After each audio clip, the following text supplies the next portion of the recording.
Power factor. What the heck does lead or lag mean? I don't know. Let's take a look at some pretty drawings. First one we're going to look at is this one. This is a resistor. It's 12 ohms of resistance, and it's in an AC circuit. And so what we're going to do is just sketch a few of the phasors that could be represented in this circuit. The very first one would be my 120 volts. The second one would be my current. So first, let's look at the current value. The current value I would expect to see in this circuit would be exactly 10 amps. And with 10 amps, we would then have a phasor on our Cartesian plane that looks somewhat like this.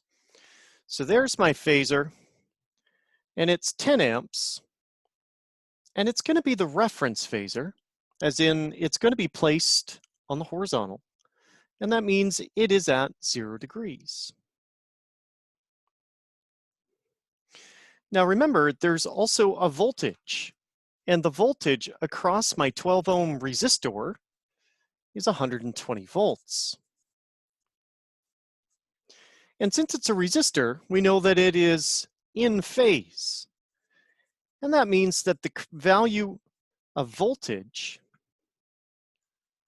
is going to be at exactly the same spot, 0 degrees.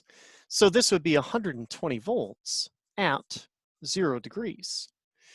The difference between these two values is, of course, 0 degrees. And we would say the power factor of this circuit would be equal to 1. And that's because we have absolutely no reactive component. All right, well, what about if we had something other than a resistor? Because the resistor is pretty simple. So let's look at this one. This is an inductor. Same idea, we've got a 12 ohm inductor. And the inductor, of course, is going to have 12 ohms of inductive reactance. And inductive reactance is going to provide exactly the same amount of kind of opposition as what we saw in the resistor. So when we go to do Ohm's law, we're going to see that 120 volts divided by 12 ohms gives me, again, 10 amps of current. And we're going to keep things consistent here by sketching them onto our Cartesian plane like so. I'm going to have my 10 amps right there.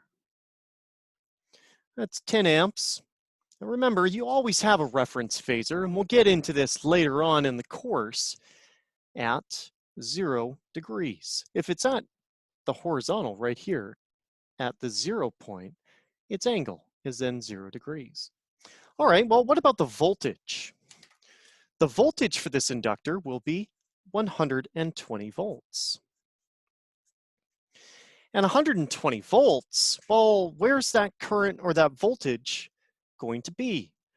Well, in an inductor, in this type of circuit, what we're going to find is that the voltage is 90 degrees out of phase.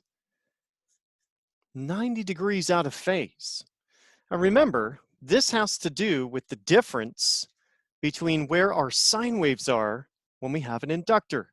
In an inductor, the current lags the voltage. The current lags the voltage. It takes longer for the current to get through that inductor. And so this 120 volts, it will be ahead of the current value by 90 degrees. And that puts it right here at the vertical. So when we refer to this type of out of phase circuit, we know that right off the bat, it's a power factor that's equal to 0. And we know it's 0 because if we did an impedance triangle, we would have only a reactive component, no resistive. And if we were to divide those two and utilize our content that we've used for power factor in the past, we would come out with a value equaling zip. To distinguish this from a capacitor, we then would have to consider the voltage and the current. So the voltage and the current are not occurring at the same time. And the way that we refer to this is in reference to the current. So the current is lagging the voltage. And so in an inductive circuit, we always refer to it with this separate word at the end, lag. Well, how does this differ then from a capacitive circuit? Well, let's look at the capacitive circuit. There we go. It's the same idea. We've got a capacitive reactance now. So capacitive reactance. And the capacitive reactance is going to, again, provide the same overall impedance equal to 12 ohms, which means a current flow of 10 amps. If we were to sketch this 10 amps yet again onto our Cartesian plane and make it the reference, this would be 10 amps at 0 degrees.